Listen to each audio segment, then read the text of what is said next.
Estaba lleno de palomas, ¿vos sabés?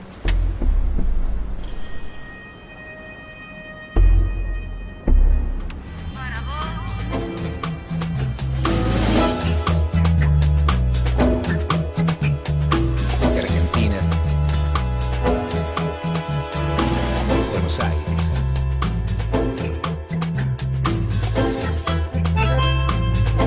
Seen from above, Buenos Aires still looks like Europe or North America. Blinking logos entice you to buy. Commanding bank towers urge you to save and invest. But down below, the banks are encased in protective steel, tattooed with graffiti.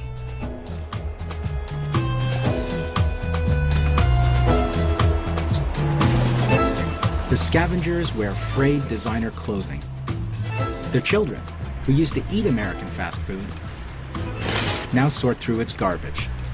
This is not just another poor country, but a rich country made poor. Buenos Aires.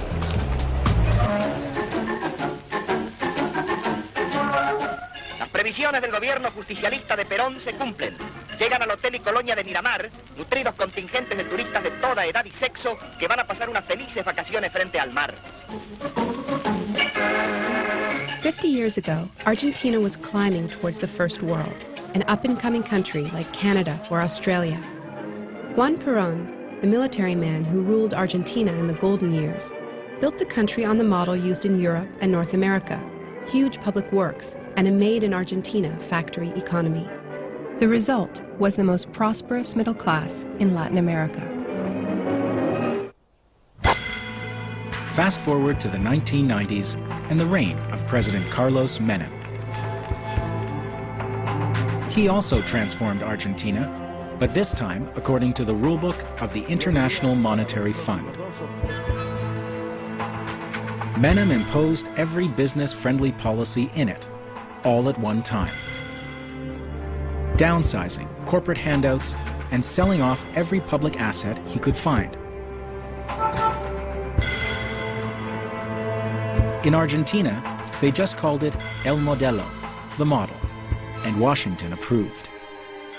Argentina is truly in a way to enter the new century in a very, very solid basis.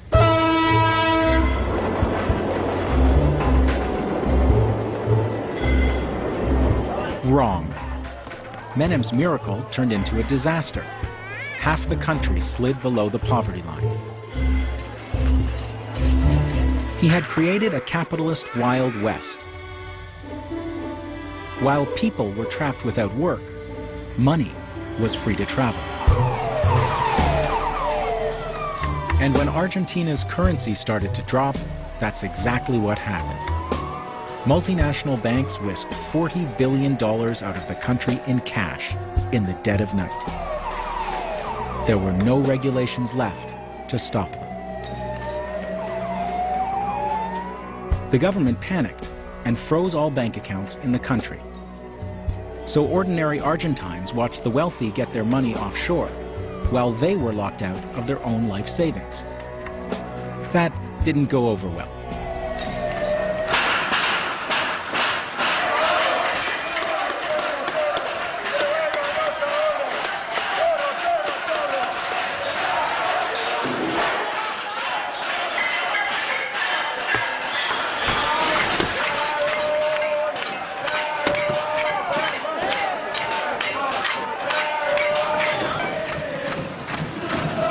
Soon, millions were pouring into the streets, chanting, "Que se vayan todos." All of them must go.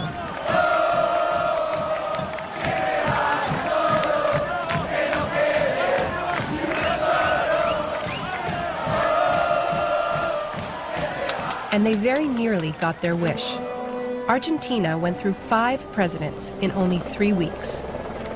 And in the very same month that Enron declared bankruptcy, so did Argentina, the largest sovereign debt default in world history.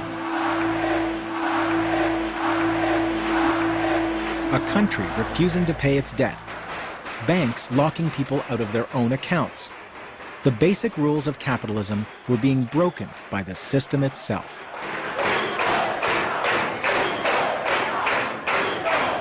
So the target of Argentina's uprising was not a particular politician or policy. People were rejecting the whole model.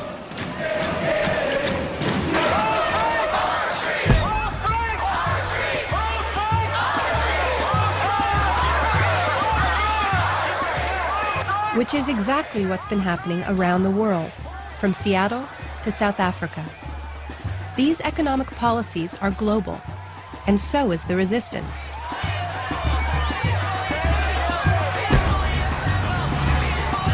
As a couple of activist journalists, we've been shuttling between the riot cops and the TV lights, breathing tear gas by day and hot air by night. There was the right to protest at the site. And 600 people were arrested in Washington. Those people were arrested and were scooped up in one go in the middle of a peaceful march. Do people get caught in the crossfire? Of course they do. My guest today is a leading figure in the anti-globalization movement. Apart from protests, what's she got to offer? I think these economic policies have been disastrous, and I challenge you to give me an example of a country that has followed them. But you're not giving us any alternatives. For every evil that you cite, there are good things. No, but you asked me about alternatives, and I think that the alternative is to allow people... You just cite me another evil. Yeah. He never did let me finish a sentence, but he had a good point. There's only so much protesting can accomplish.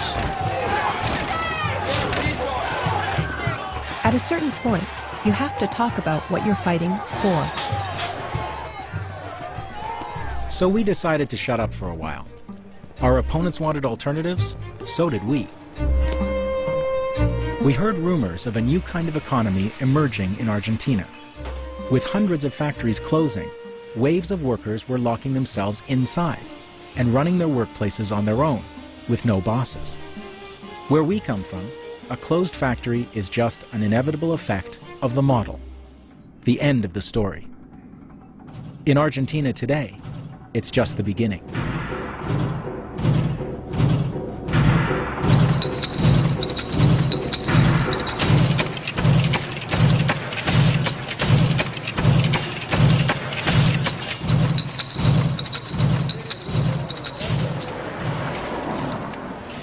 Si ustedes se quieren quedar con la fábrica, yo vuelvo a decirles, muchachos, pónganse en las pilas. Y si acá hay casi 3.200.000 en las creencias laborales, muchachos, presionemos con eso. 3.600.000 contra 519 que quieren vender la empresa es una cosa irrisoria. Nos quedamos con la fábrica y la deuda, bueno. Y todo lo otro. Chao. Bueno, pero sí, tenemos que pensar en eso, en la toma, porque ya hicieron hincapié, quieren vender los camiones para pagar la seguridad. La seguridad está al día. Eso es lo que no se entiende. No lo dejemos. No lo dejemos. Todo lo que es el corazón de la fábrica están sacando para que nosotros no comencemos a hacer nada. Yo no laburaba acá, ¿eh? Yo soy del Movimiento Nacional de Empresas Recuperadas. Pero los laburantes que estaban acá son ustedes. Y los que van a recuperar su puesto de laburo son ustedes. A ustedes les va a sonar medio como por ahí un jingle, pero no es un jingle esto. El Movimiento Nacional de Empresas Recuperadas tiene una consigna que es ocupar, resistir y producir.